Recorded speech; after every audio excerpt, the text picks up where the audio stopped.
pelita bagi kakiku, terang bagi jalanku. Firman-Mu pelita bagi kakiku, terang bagi jalanku. Waktu ku bimbang dan hilang jalanku, tetaplah Kau di sisiku. Dan takkan ku takut asal Kau di dekatku, besertaku selamanya.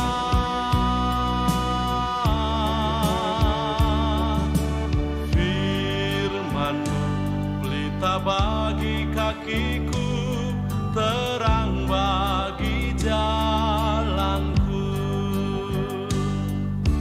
Firman-Mu pelita bagi kakiku, terang bagi jalanku. Waktu ku bimbang dan hilang jalanku, tetaplah Kau di sisiku. Dan takkan ku takut asal Kau di dekatku, besertaku selamanya.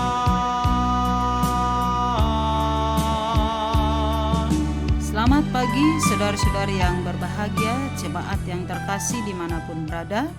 Kita kembali bertemu melalui siraman rohani dalam channel YouTube HKBP Setia Negara pada hari Rabu 1 Juli 2026. Kita akan mendengarkan firman Tuhan. Mari beri hati disapa oleh firman-Nya. Kita berdoa. Bapa, terima kasih, kami sungguh mengucap syukur. Kau Allah yang baik, Allah yang memelihara, Allah yang selalu memberkati hidup kami. Terpujilah Engkau atas hari ini Bapa. Tuhan mengizinkan kami boleh bangkit dari tidur kami, melihat hari ini dan menjalaninya dengan yakin dan penuh percaya akan kuasa kebenaran firman-Mu. Biarlah firman Tuhan senantiasa menjadi pelita dan terang dalam setiap jalan kehidupan kami. Bersabdalah kepada kami. Amin. Firman Tuhan bagi kita tertulis dalam 1 Tesalonika 3 ayat 12. Demikianlah firman-Nya.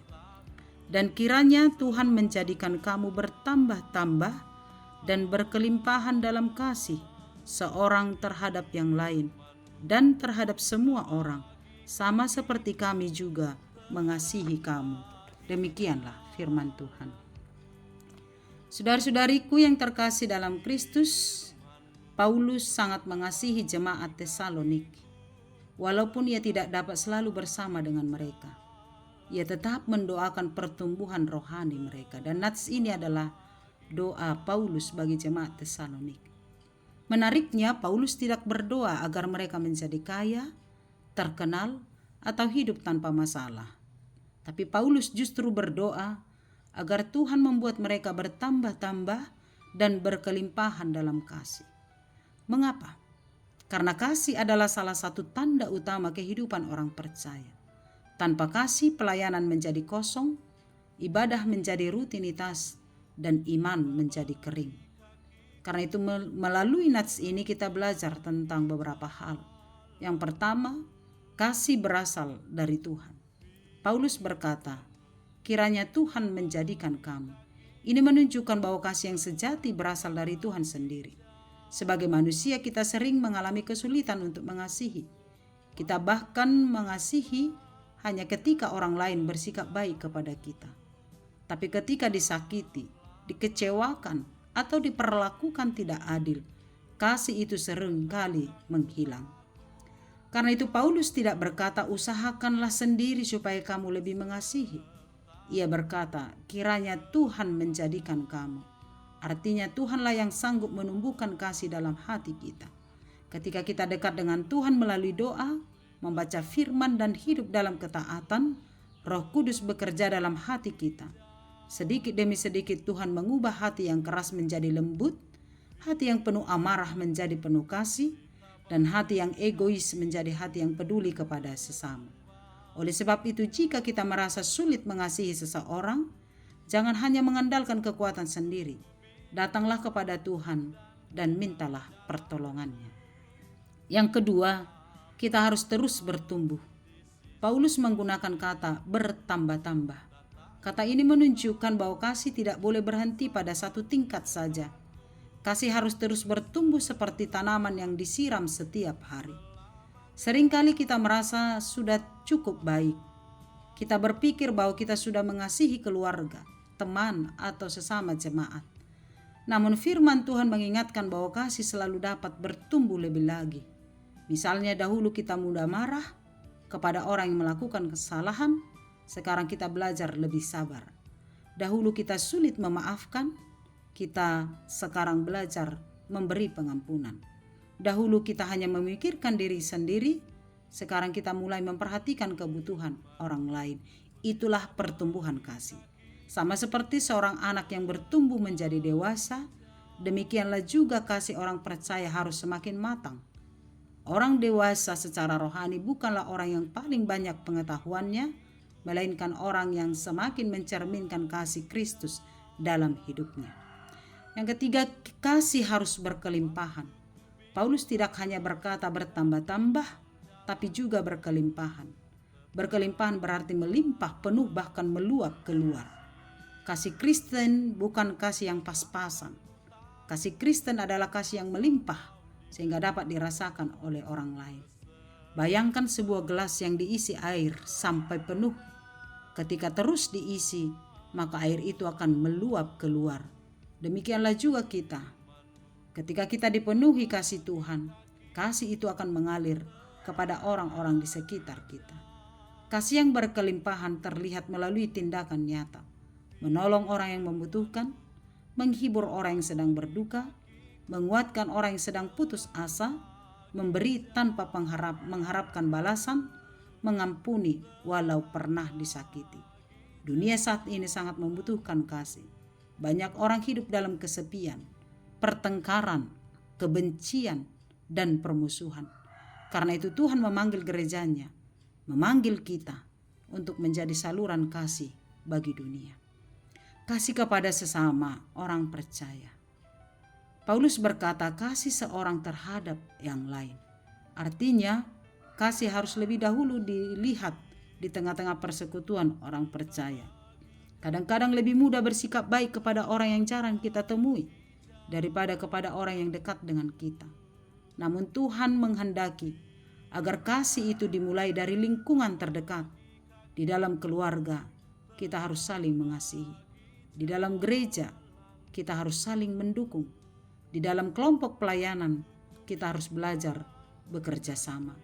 Jangan sampai ada iri hati, dendam, atau perselisihan yang terus dipelihara. Jika ada masalah, selesaikanlah dengan kasih dan kerendahan hati. Ketika gereja hidup dalam kasih, dunia akan melihat kehadiran Kristus melalui kehidupan jemaatnya. Setelah itu Paulus berkata, mengasihi terhadap semua orang. Kasih Kristen tidak terbatas hanya kepada keluarga atau sesama orang percaya. Tuhan menghendaki kita mengasihi semua orang. Ini bukan hal yang mudah. Ada orang yang baik kepada kita, tetapi ada juga yang pernah melukai hati kita. Namun Yesus sendiri mengajarkan untuk mengasihi bahkan musuh kita dan mendoakan mereka yang membenci kita. Mengapa? Karena kasih adalah karakter Allah. Allah mengasihi manusia tanpa membeda-bedakan. Matahari bersinar bagi orang baik maupun orang jahat. Hujan turun bagi orang benar maupun orang yang tidak benar. Sebagai anak-anak Tuhan, kita dipanggil untuk mencerminkan kasih Allah itu kepada semua orang. Kasih adalah teladan kasih yang sempurna, sama seperti kami juga mengasihi kamu. Demikian Paulus berkata. Paulus memberi teladan kasih melalui hidupnya.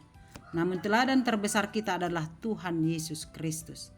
Kasih Yesus bukan hanya berupa kata-kata, Ia menunjukkan kasihnya melalui pengorbanan. Ketika manusia jatuh ke dalam dosa, Yesus datang ke dunia. Ketika manusia tidak mampu menyelamatkan dirinya sendiri, Yesus mati di kayu salib. Ketika manusia layak menerima hukuman, Yesus menanggung hukuman itu demi keselamatan kita. Inilah kasih yang terbesar. Jika kita mengingat betapa besar kasih Kristus kepada kita, maka kita akan terdorong untuk mengasihi orang lain. Kasih yang kita berikan kepada sesama sebenarnya hanyalah pantulan dari kasih yang terlebih dahulu kita terima dari Tuhan. Oleh karena itu, kiranya Tuhan menolong kita agar kasih kita tidak menjadi dingin, tetapi semakin bertambah-tambah dan berkelimpahan setiap hari. Sehingga melalui perkataan, sikap dan tindakan kita, banyak orang dapat merasakan kasih Tuhan dan memuliakan namanya. Amin. Kita berdoa. Terima kasih Bapa. Kami bersyukur buat cinta kasih Tuhan. Dan Tuhan menolong mengajarkan kami untuk mengasihi sesama kami. Jauhkan dari kami iri dendam, sehingga kami hidup dalam kasih. Dan kasih kami bertambah-tambah sampai berkelimpahan, meluap, dan kasih itu menjadi dirasakan oleh semua orang. Tuhan menolong kami hidup dalam kasih Kristus. Terima kasih atas firman-Mu, berkatilah firman itu supaya bertumbuh dalam kehidupan kami.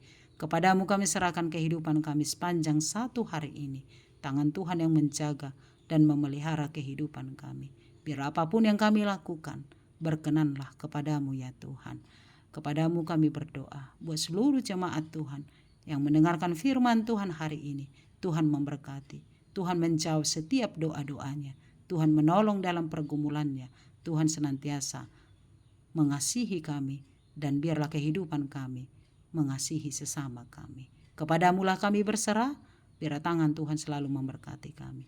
Jemaat Tuhan yang sedang berulang tahun hari ini, Tuhan memberi panjang umur, kesehatan, dan sukacita dalam kehidupannya. Ampunilah kami dari dosa kami. Dalam Kristus kami berdoa. Amin. Anugerah Tuhan kita Yesus Kristus, kasih setia Allah Bapa, dan persekutuan dari Roh Kudus menyertai-mu. Amin. Selamat pagi. Shalom. Bagi kakiku, terang bagi jalanku.